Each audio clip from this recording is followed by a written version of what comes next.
para que se entienda ya, porque son nombres raros, pero todo es pacífico.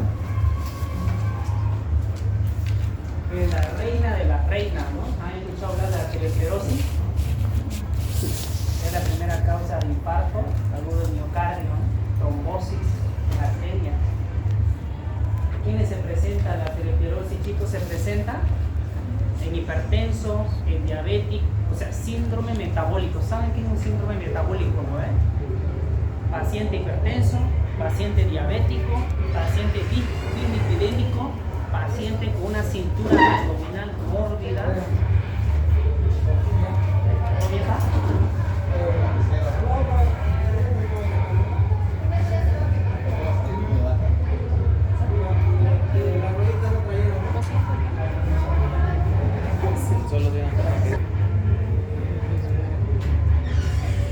Esclerosis, chicos, es la acumulación de grasa en las paredes de las arterias, o sea, específicamente entre la íntima y la pared muscular.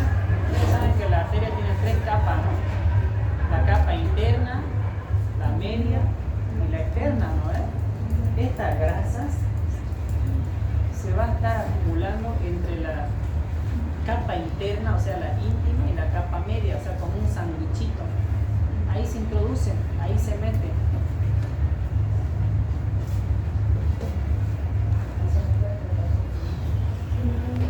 Ya no ves. Ahí está el lumen. Esto es la. Y esto de acá sería la adventicia. El lumen aquí se acumula. Esto es el endotelio, ¿no ves, chicos? Que sería la capa íntima o interna. Debajo del endotelio, que está en contacto con la muscular, ahí se acumula la grasa. Esto se da en pacientes con síndrome metabólico. Siempre acostumbro decir síndrome metabólico, ¿ya, chicos? Porque un hipertenso, o sea, son pacientes con hipertensión arterial, son pacientes con diabetes tipo 2, son obesos, muy obesos, y tienen dislipidemia. ¿Qué quiere decir dislipidemia? O sea que su colesterol, en vez que esté en 50, va a estar en 100. Sus triglicéridos, en vez que esté en 150, va a estar en 200, ¿no ves? Sus triglicéridos, o sea, tienen hipertrigliceridemia. O sea, son pacientes que tienen unas complicaciones terribles y son pacientes que cuestan manejarlo en el hospital porque tienen diabetes, son hipertensos, son obesos. Aparte, algunos de estos tienen igual hipertiroidismo, tienen algunos.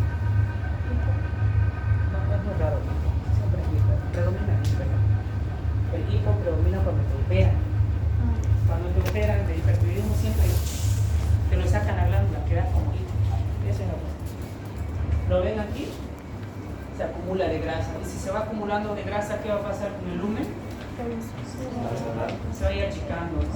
Y toda esta acumulación de grasa es protrombótico. ¿Qué quiere decir? Que es propenso a formar un trombo. ¿Y dónde es el lugar favorito que se forman estos trombos? En la coronaria, ¿no? Las arterias coronarias que irrigan el corazón.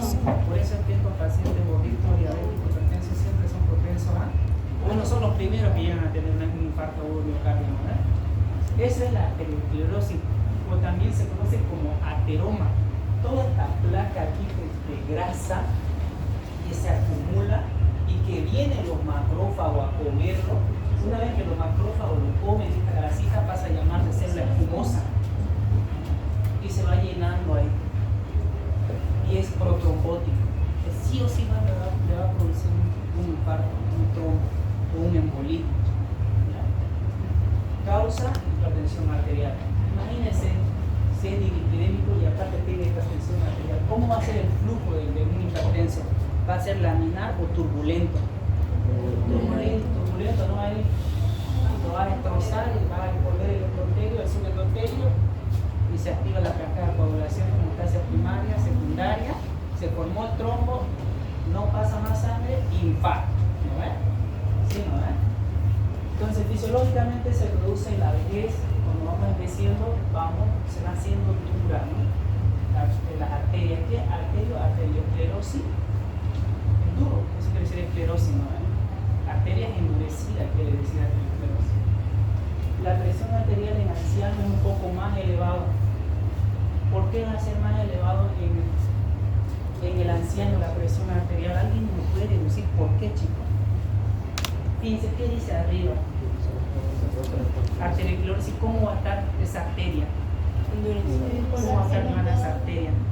Si te dice que es una arteriosclerosis, va a estar dura, ya no es elástica, ¿no? Por lo tanto, si está dura, ¿qué va a pasar con la resistencia vascular periférica? Va a aumentar, por lo tanto la presión arterial sube. Por eso nos dice que la presión arterial en ancianos es un poco más alta por la arteriosclerosis fisiológica.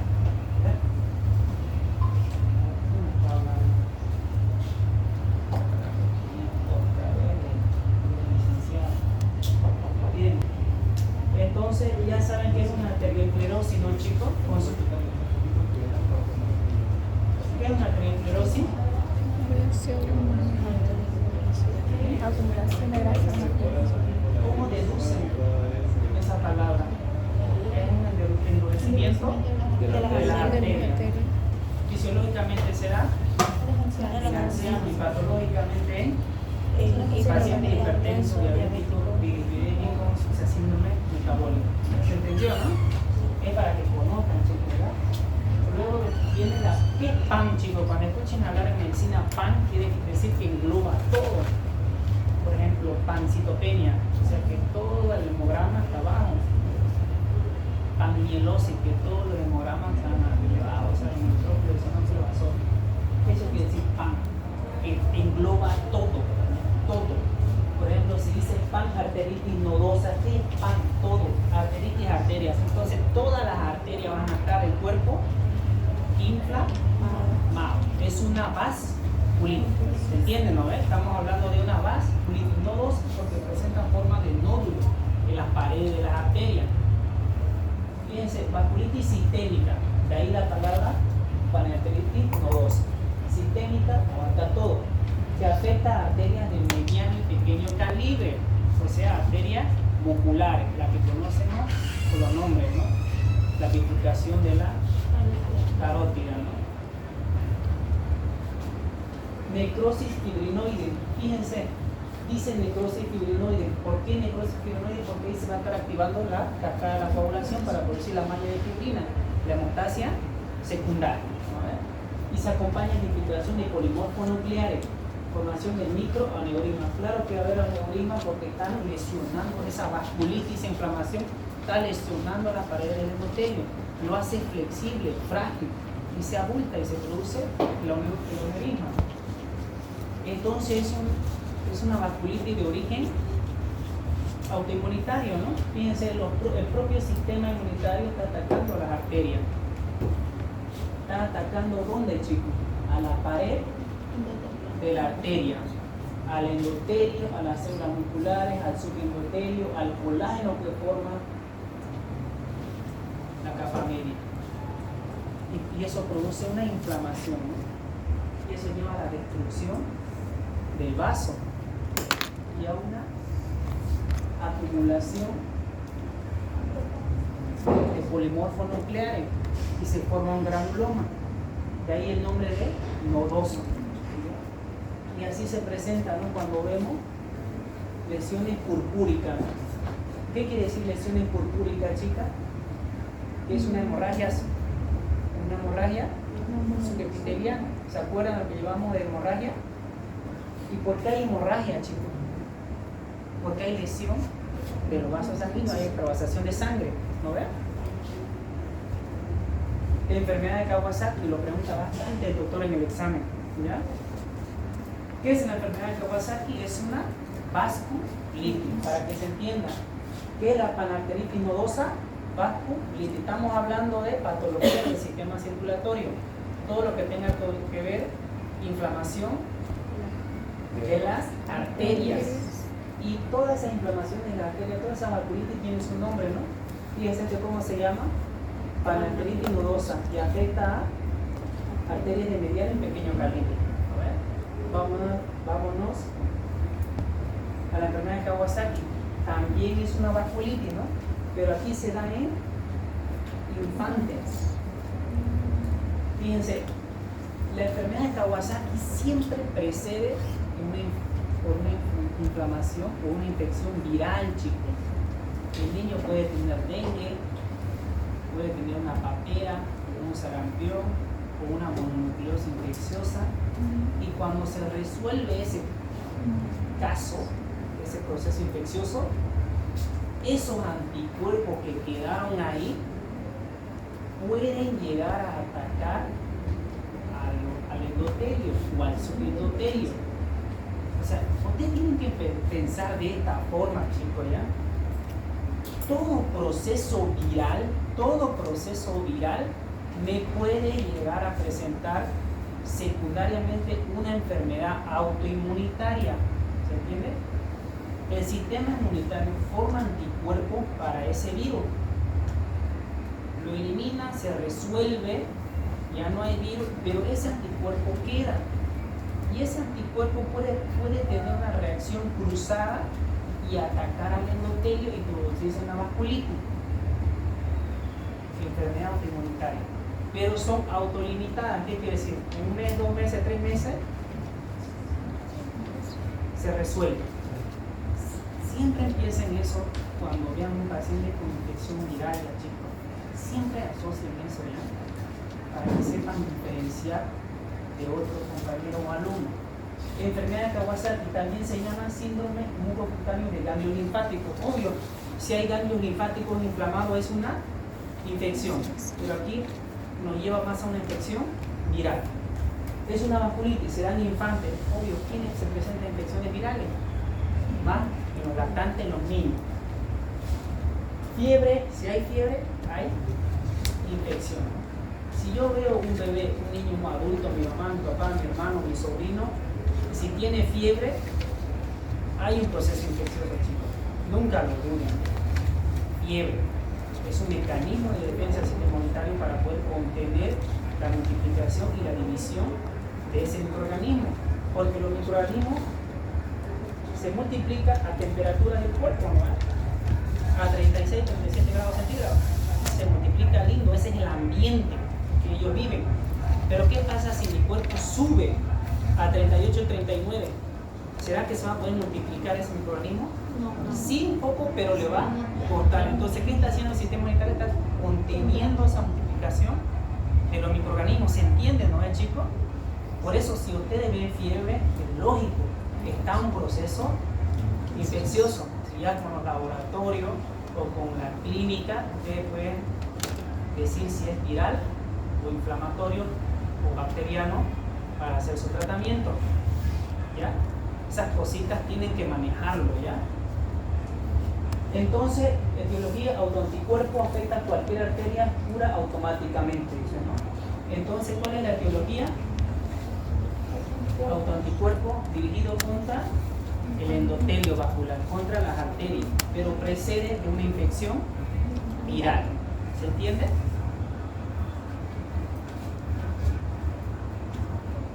Enfermedad de Kawasaki, no se olviden ya. Mi año preguntó el año pasado que igual fui auxiliar, igual lo preguntaron, chicos. Y yo era Kawasaki, decían, ¿cómo era cuando ya ayudaba? Ya sé cómo le dije, ¿cuál? ¿Conoces las motos ninja? Y decían el grupo. Y todos que se dedicaban, y todos Kawasaki, ¿no? Se llama moto Kawasaki. Es una vasculitis. Granulomatosis alérgica de Creutzfeldt también es una vasculitis. Si se dan cuenta, todos estos síndromes son vasculitis, ¿no? Afecta vasos de pequeños calibres del pulmón. Fíjense acá, ya son específicos, ¿no? A un cierto órgano, al pulmón y al riñón y al vaso. Entonces va a atacar a arterias que me irrigan y me nutren al vaso, al pulmón y al riñón. Entonces, si me ataca las arterias del pulmón, me va a producir una infección y una insuficiencia respiratoria, el paciente le va a costar respirar. Y si ataca el riñón, una infección renal aguda, el paciente va a dejar de orinar o ligúrico. Si me ataca el vaso, va a producir un tipo de hipotermia y el paciente va a presentar recurrencia de la infección, porque el órgano más importante del sistema inmunitario es el vaso, es el que forma la mayor parte de los anticuerpos. no lo dicen los libros, pero quirúrgicamente cuando vos...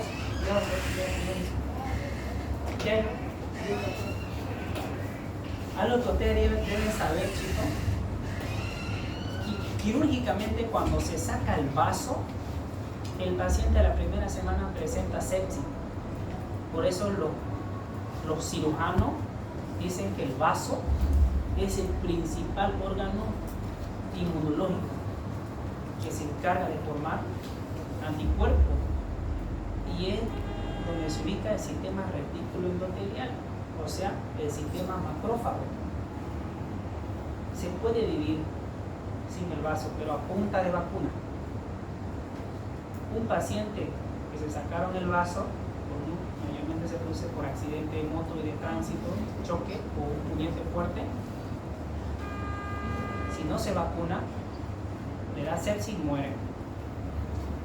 Lo van a ver en cirugía, chicos, y es un tema muy bonito. Cronopatosis alérgica de crustra, vasculitis sistémica, afecta vasos de pequeño calibre, pulmón, vaso renal y nervio periférico, hay infiltración de eosinófilo. Dice, hay infiltración de eosinófilo. ¿Eso qué me deduce, chico?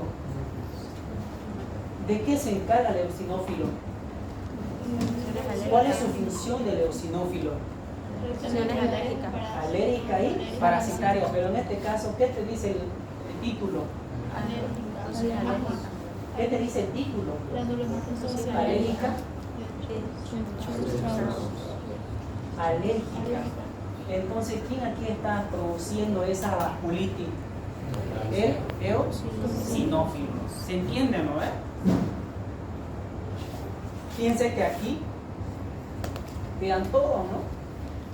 Tanto basófilo, eosinófilo, neutrófilo, linfocito, todos los polimorfos nucleares.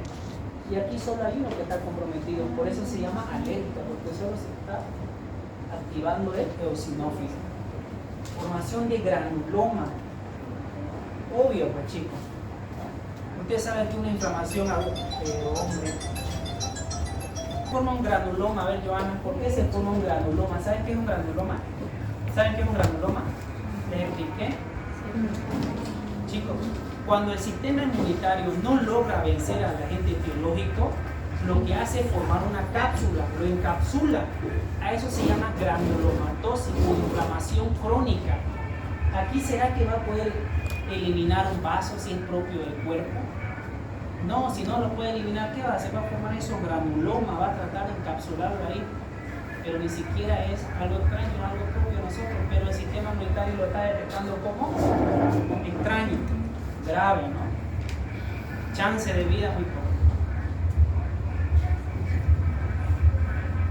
Granulomatosis de Wegener, igual. Mucho lo pregunta el doctor, chico. Bastante. Vasculitis necrotizante. Fíjense, aquí ya lo... ¿Qué palabra está por demás acá? Se aumenta. Necrotizante. Que aquí, aparte de haber una inflamación, hay una necrosis. ¿Cómo se va a llamar eso? Granulomatosis de Wegener. ¿Por qué granulomatosis? ¿Por qué también dice granulomatosis? Porque son inflamaciones crónicas. Y ustedes saben que la inflamación crónica, el sistema inmunitario forma granuloma, forma una cápsula. Y esa cápsula está formada por células polimorfonucleares y mononucleares. Se agrupan así en bollo, en filas y lo encapsulan. Pero normalmente afecta al pulmón y vías respiratorias altas. Fíjense la imagen. Hay necrosis, ¿no? Perforación del paladar duro. Granulomatosis de Wegener. Pueden afectar al riñón, al vaso y a otro órgano. Pero más predominante es en el pulmón y vía respiratoria alta, o sea, de la faringe hacia el vestíbulo, ¿no? Hacia las narinas. Hay infiltrado de polimorfos nucleares con formación de granuloma con células gigantes. O sea, cuando hablamos de células gigantes, cuando varios macrófagos se fusionaron y forman un supermacrófago. Eso quiere decir células gigantes. Entonces, la granulomatosis de Wegener es una vasculitis necrotizante que afecta a vías aéreas altas y al pulmón. Lo pregunta el doctor, chicos, ¿no? Enfermedad de Takayasu, también lo pregunta el doctor. Vasculitis de células gigantes, ¿qué quiere decir células gigantes? Que varios macrófagos se han fusionado. para formar esa capa. Afecta a las ramas de la aorta, o sea, a las bifurcaciones de la aorta, ¿no? Frecuente en mujeres de 20 a 40 años de edad, clínica, desaparición de los pulsos. El doctor, ¿cómo lo pregunta? Lo pregunta de esta manera: enfermedad sin pulso.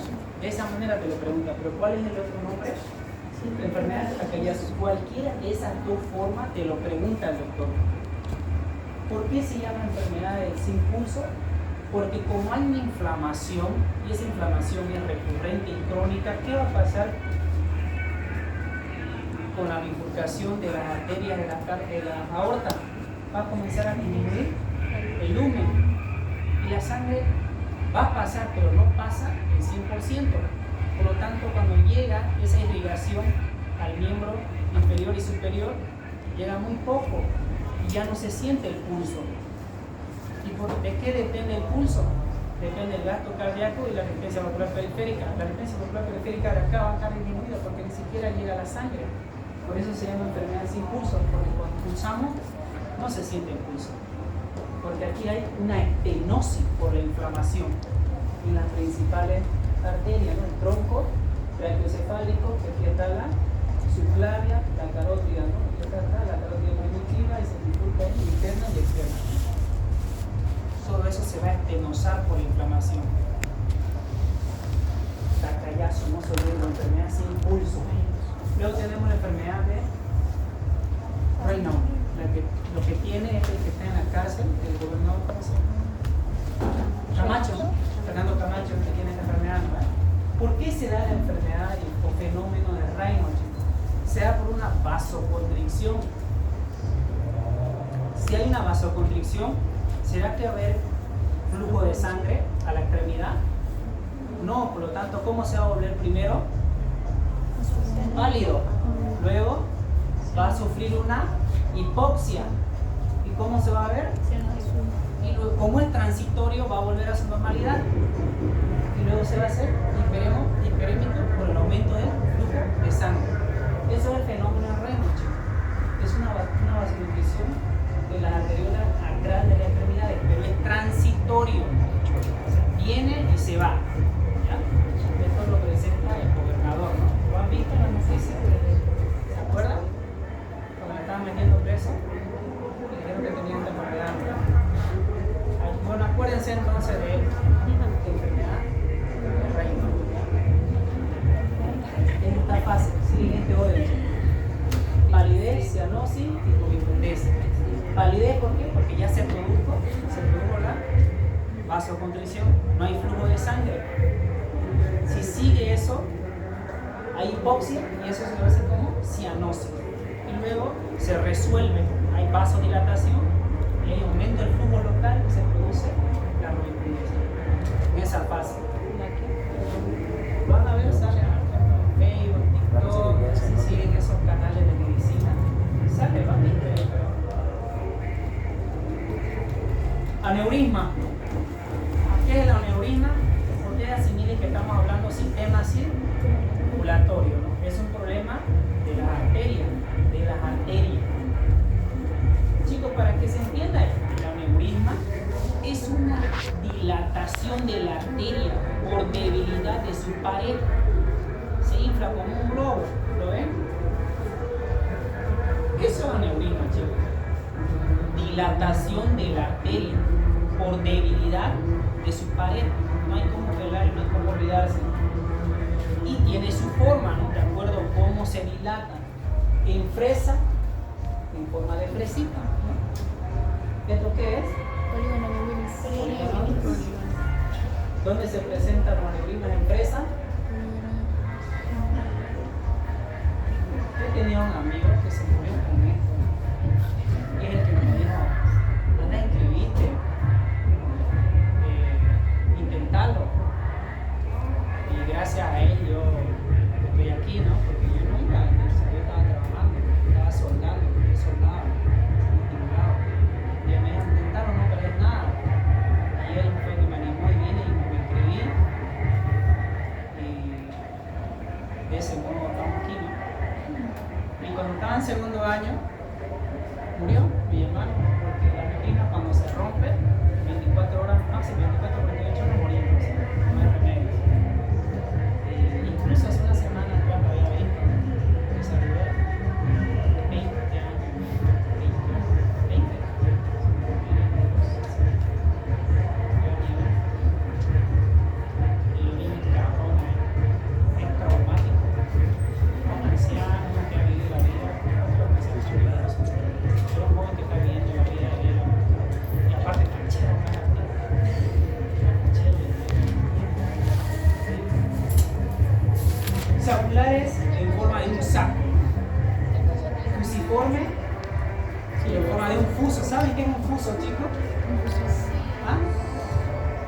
así. Ajá. Los extremos son delgaditos, más o menos así. Abombaditos y los extremos estrechitos. Eso es fusiforme. Y disecante, disección anatómica, ¿no? O sea que la sangre, la presión sanguínea va a disecar la arteria, pero diseca sus paredes. Esta es la, chicos, para que se entienda, Joana, esto vamos a ver que esto vamos a suponer que es la íntima, el endotelio, y esto es, ya ves cuántas paredes tiene el vaso, la muscular.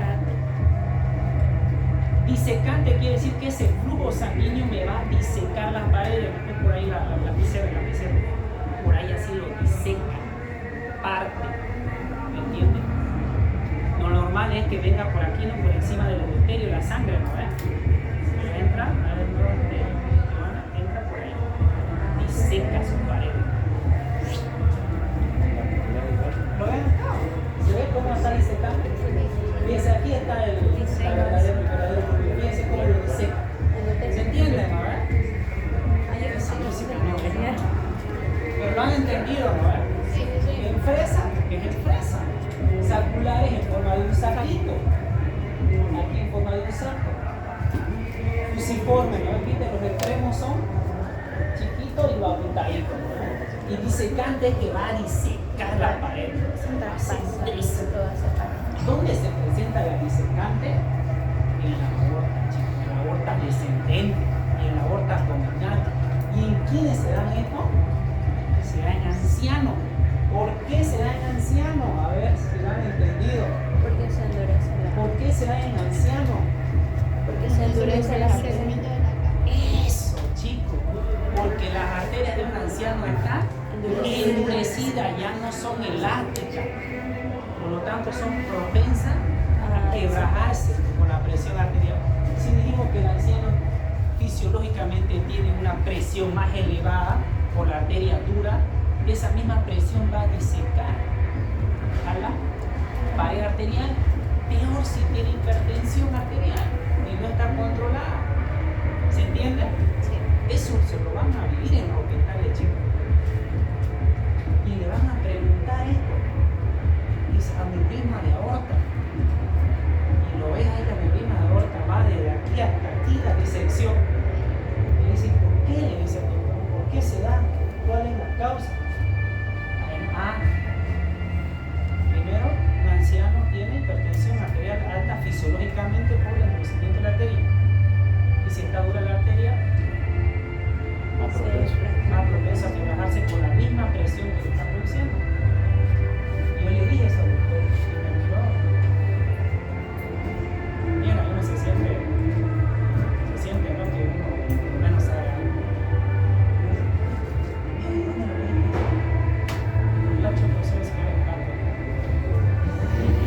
Soy un poco oído.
Inflamación de la vena, ¿cómo, chico? ¿Cómo se dice?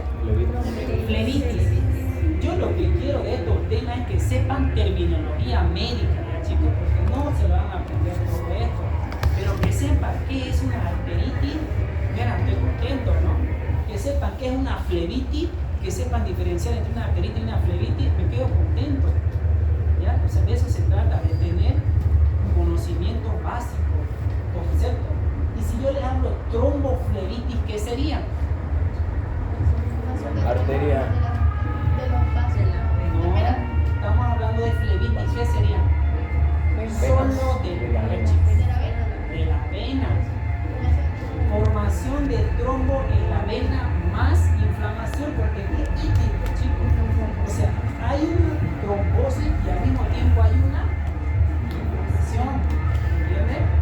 ¿Y qué sería flebotrombosis? Formación de un trombo en la vena, nada más. O dice flebitis ya. ¿Se entiende, no? ¿Se entiende, hermano? ¿Qué sería entonces tromboflebitis? ¿Y qué es inflamación de tromboflebosis o flebotrombosis? Solo es la formación del trombo en la vena. ¿Se entiende, no? Entonces estamos hablando de vena. Veamos la flegmasia alba dolens. Es una flebotrombosis. Entonces, ¿qué es la flegmasia alba dolens? ¿Por qué alba, chicos? Porque la pierna de la mujer o del hombre es blanca. En las extremidades inferiores que aparecen en el tercer trimestre del embarazo, obvio, chicos, con la mujer. ¿Por qué? Porque va creciendo el útero. ¿Quién hace crecer el útero? El feto. Va creciendo, creciendo, creciendo y se asienta la pelvis. ¿Y qué viene de ahí? ¿Qué se forma de las venas femorales cuando confluyen? ¿Qué se forma? La vena ilíaca, luego de ahí confluyen y se forma la vena aorta, no, la vena abdominal. Acá se encaja y comprime el bebé y hay una éstasis sanguínea. Y cuando hay éstasis, hay formación de trombo. En este caso, flebotrombosis. Hay éstasis sanguínea. Si hay éstasis sanguínea, va a haber hipercoagulabilidad por compresión de las venas y va a haber edema y dolor. ¿Por qué edema? A ver, ¿alguien me puede decir por qué edema? Tiene que ver con las presiones hemostática y oncótica, chicos. ¿Por qué aumentar la presión oncótica? ¿Por qué aumentar la presión oncótica? Vamos, compresión de la vena. ¿Qué va a estar con la presión? ¿Será presión hemostática o oncótica? A ver, se lo voy a leer. Hay éstasis sanguínea por la compresión, hipercoagulabilidad por compresión de las venas de la pelvis. ¿Alguien me puede explicar por qué el edema y el dolor tiene que ver con inflamación, chicos? ¿Han llevado fisiología, presión hidrostática capilar y presión oncótica? ¿Me han llevado? Yo les he explicado igual. Si yo estoy comprimiendo aquí y no hay el flujo, ¿qué va a pasar con mi vena, chicos? La sangre va a quedar retenida, pero la arteria va a seguir irrigando, va a seguir llegando sangre, sigue llegando sangre, pero no hay retorno porque aquí está comprimiendo el feto. Entonces, ¿qué va a pasar con esa vena? Se va a congestionar y la presión hidrostática va a aumentar y eso va a hacer que salga líquido y la pacientita va a estar edematizada. Por eso las mujeres embarazadas siempre tienen edema de los pies, porque es fisiológico, pero si empeora ya se hace patológico, que se conoce como flegmasia alba dolens. ¿Se entiende, no? ¿Se entiende, chicos? Por eso hay edema, y si hay edema hay compresión de los nervios, de las terminaciones nerviosas libres, y se va a producir el dolor. Ahí tenemos la imagen, ¿no? Flegmasia ceruleus o dolens, que se produce como una inflamación azul y dolorosa. Y esa es la diferencia entre la flegmasia alba dolens o inflamación blanca dolorosa o pierna de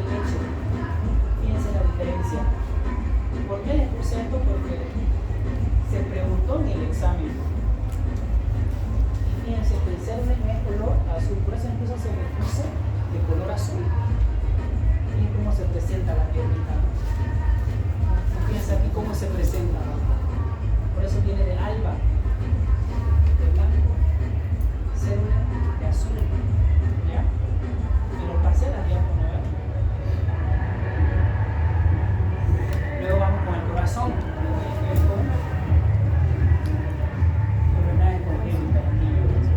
Coartación de la aorta. ¿Qué es la coartación de la aorta? Con una sola imagen, ¿qué es? Una estenosis, un estrechamiento estenosis de la aorta. ¿Qué es la coartación aórtica? Nada más, simple, ¿no? Foramen oval o permeable. ¿Sí? La estenosis también cuando es así una coartación externa, porque yo la idea que tenía de estenosis era la engrosamiento de la válvula. Estenosis es una palabra general. Ya si vos querés hablar de estenosis de válvula, estás hablando de válvula. Estenosis de una arteria, estás hablando de una arteria. Estenosis de callado aórtico, estás hablando de estenosis específicamente del callado aórtico. O sea, estenosis quiere decir estrechamiento en general. Y la coartación de la aorta es un estrechamiento, una estenosis, fíjense. ¿Lo ven? Eso es coartación. Y foramen oval permeable. ¿Lo ven aquí? Hay una comunicación interauricular. Aquí, comunicación interauricular OSIA, su abreviatura. Es una comunicación entre las dos cámaras cardíacas, tanto derecha y izquierda. Esto es en la aurícula. ¿Y esto dónde es? En el ventrículo. Comunicación interventricular. No hay como pelarle, ¿no? Con una imagen se entiende todo. Fíjense, ¿cómo creen que se van a presentar estos pacientitos en la clínica cuando nacen? Porque estos se presentan cuando nace el bebé cianótico. El niño es cianótico. Los deditos, los labios. Lo primero que se vuelven cianóticos son los labios. Los labios, la lengua y las extremidades dentales. Para cualquier patología. Y otra preguntanga de examen que el doctor lo suele preguntar muchas veces, casi todos los años, es la tetralogía de Fallot. Fíjense, aorta cabalgante, o sea, que cabalga. Normalmente aorta cabalgante normalmente sale el ventrículo. Pero ¿cuál es el problema de la aorta cabalgante? Que lo va a cabalgar al ventrículo izquierdo, a su tronco, perdón, al ventrículo derecho, y va a comprimir. Por eso y esa compresión va a producir una estenosis pulmonar. Y si hay una estenosis pulmonar, toda la sangre que le llega al ventrículo derecho no va a ser expulsada, no va a poder expulsarlo.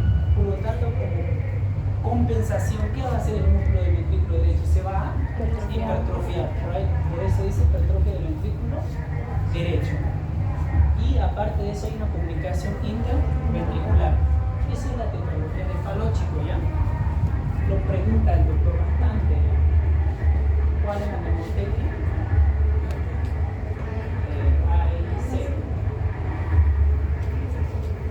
Bueno, eso sería todo, chicos. Lo demás ya lo vimos, ya este es el tema. ¿Ese es el signo de radiográfico de Mota? ¿Por eso Mota? ¿Cuál? ¿La radiografía? No, esto es derrame, es un derrame pleural. Es un derrame pleural porque no se va a los senos diafragmáticos ni los senos hipertróficos. Esto ya lo llevamos, chicos, ¿no? Incluso me pregunté en el examen, presión endotelial, el trombo, cualquier, lo llevamos, ¿no? Es un tema que ya no lo voy a tocar. ¿Alguna pregunta, chicos, de todo esto? ¿Alguna pregunta de todo esto? ¿Qué es la arteriosclerosis, chicos? ¿Qué es? Conocimiento de las arterias. Conocimiento de las arterias. Inicial. Cognición arterial. ¿Qué es la parálisis nodosa? Una vasculitis. ¿Qué es la enfermedad de Kawasaki? Vasculitis. ¿Qué es la radiomatosis alérgica de Cruz-Strauss? Es una vasculitis. ¿Qué es la radiomatosis de Wegener? Es una vasculitis más necrosis.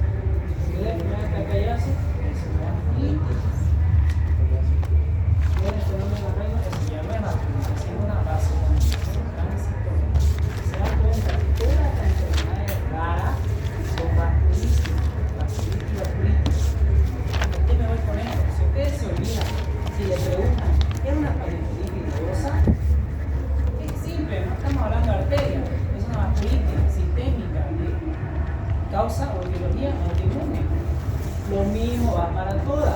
¿Se entiende? ¿Sí no va?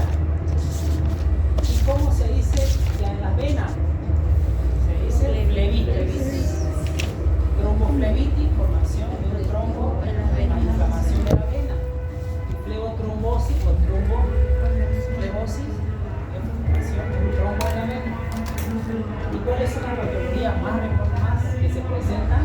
Es la flemasia alba dolens. Y de aquí tiene su diferenciación: flemasia cervical dolens y flemasia alba dolens. Y ahí lo tienen. Uno se presenta azul y el otro con la pierna de leche. Más se da en embarazada. Predominio, no es que se dé solo embarazada, sino que más predomina embarazada. ¿Hasta ahí todo bien, chicos? ¿Alguna duda?